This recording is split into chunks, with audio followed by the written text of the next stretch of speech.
Hey everybody, welcome! I'm Jordan, the Urban Outlander, and I'm completely blown away by the latest episode of Outlander. It's episode 6 of season 6.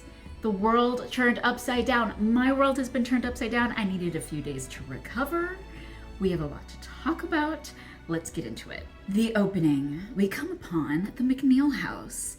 I was getting major season 5, episode 3 vibes where we come across the Beardsley home. That was the episode where Outlander turned into a horror movie. The Beardsleys was when we came upon the serial killer husband, and then there was Fanny Beardsley and she was surprised pregnant. Here we are, and it's the McNeil house, and I'm just getting vibes. None of this is good. And it's the bloody flux. So it was clear to me, throughout most of the season so far, there's a lot of book stuff. I have not read the book this season, but how do I know there's a lot of book stuff? No, not because I'm on social media and I read about it. People say it, but because I can tell when there is a particular scene that is not particularly driving the story forward. For instance, pillow talk between Jamie and Claire. We got some of that this episode. Don't get me wrong, it was lovely. It's nice to be reminded that Claire and Jamie are in a marriage and that they don't always have to be reacting to trauma and tragedies all the time. That every now and then they can do a little pillow talk and we can just sort of watch, and it's nice. Claire gets ill. She recovers. We know how all that went down. But then she goes to Tom Christie and asks for, a sample of his shit. It's for medical purposes. And I thought that was hilarious because basically she's saying, this is for science. This is worthy. But it's Claire, Tom doesn't believe in science. I think the only time it would ever be okay and he wouldn't be morally, spiritually offended is if maybe the Bible said to him, thou shalt provide your shit for medical purposes.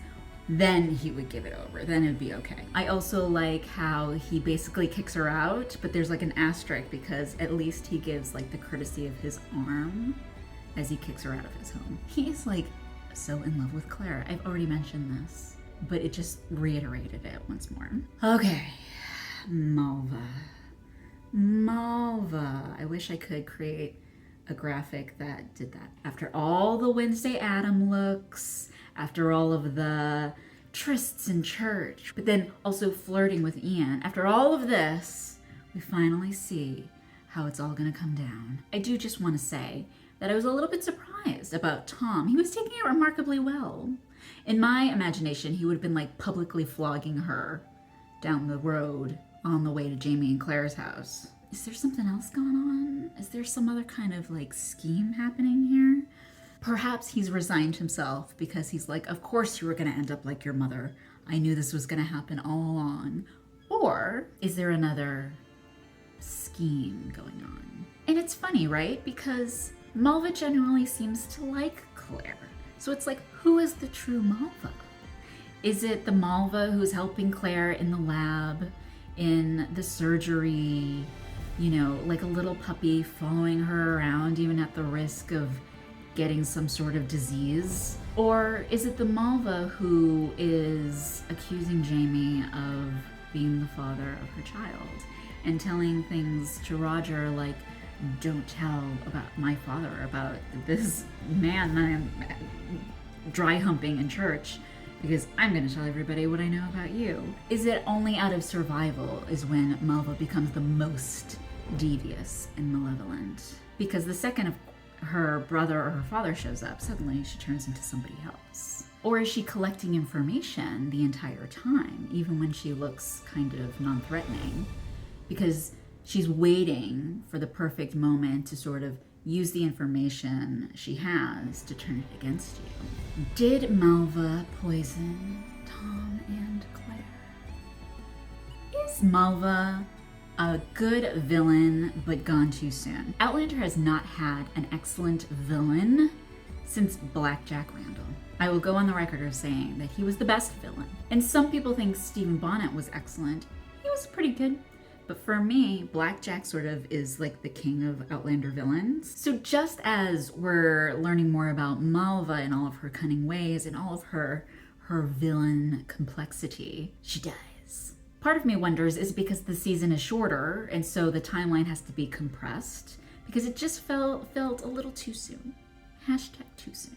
It would have been interesting to sort of see more. And maybe we'll get more in the rest of the episodes. There's only 2 left of this season. Maybe it'll even go a little bit into the next season. Who knows?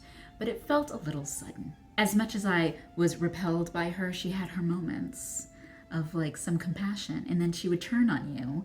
And it's like, dang, I can't trust you at all. Gone too soon, Malva. Gone too soon. In this whole scene where Malva and the Christies show up at Claire and Jamie's house, there were like 2 quick moments of semi-comic relief. One of them was Mrs. Bug sort of like hanging out in the background. I too would do anything I could to listen in on that whole conversation. And I also like how all the doors and windows were open in that scene. It's like if you want to privately talk about something that is quite serious, I would be looking for like the most private room, but apparently, no, it's fine. We'll leave all the doors open. So Mrs. Bug is like hovering in the background, and then she comes in and she's basically like, can I get anybody some coffee?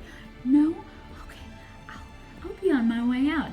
Don't you worry about me. Slowly backing out of that room. I love eavesdropping on people, so me and Mrs. Bug would be like this. Our second comic relief was Alan trying to beat the crap out of Jamie, and how comical was that? Because I like how it was like sort of like the Matrix. Jamie was like,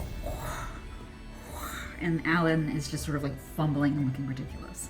I like Jamie and Claire's barn scene. I really thought Mary McNabb was mentioned in season 3 when Jamie and Claire reunite, but I figured out that I think I was mixing it up with William's mom. He does tell her about that, and I remember Claire saying, oh, but you were so alone, and I understand that you needed to be with someone. Anyway, I thought that was a good scene, and I almost forgot about Mary McNabb as well, so thank you, Jamie, for all of your honesty. It's clear that there's more to come. More will be revealed, especially after we've learned that young Ian was also riding that town bike. What more will the Christies reveal after the death of Malva in such a grotesque way? Again, haven't read the book, but my theory is that Tom and Alan pimped out Malva and had her basically get pregnant to try and overthrow Jamie. Tom's got a thing for Jamie, and not in a Lord John Grey kind of way,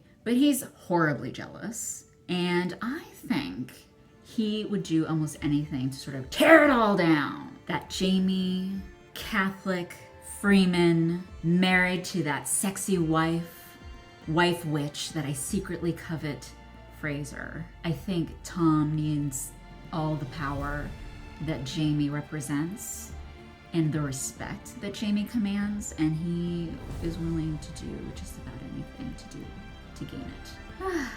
This was a great episode. I think it was the best episode of the entire season thus far. So I'm really excited to see what happens in the next 2 episodes. Let's also give it up for Katrina Bell doing a wonderful performance at the end of that episode. I feel like if this was the best episode so far, then I don't know what the next 2 could be like. Are we still fighting about the revolution? Is that going to happen? We still got 2 Christies left, you know? But I honestly don't really know exactly what's coming up. So I'll be just as surprised as anybody else. Let me know in the comments what you thought. Was this the best episode? Are you really looking forward to the last 2? It feels like it's happening all so fast. What was your favorite moment from this episode? Was there something from the books that you were like really pleased that they did, or maybe that they missed? Follow me on Twitter. Follow me on Facebook. Follow me on that thing that we like to call Instagram. My website is www.theurbanoutlander.com. Thanks so much for watching. And I think 2 more weeks we'll get another episode. So see you then.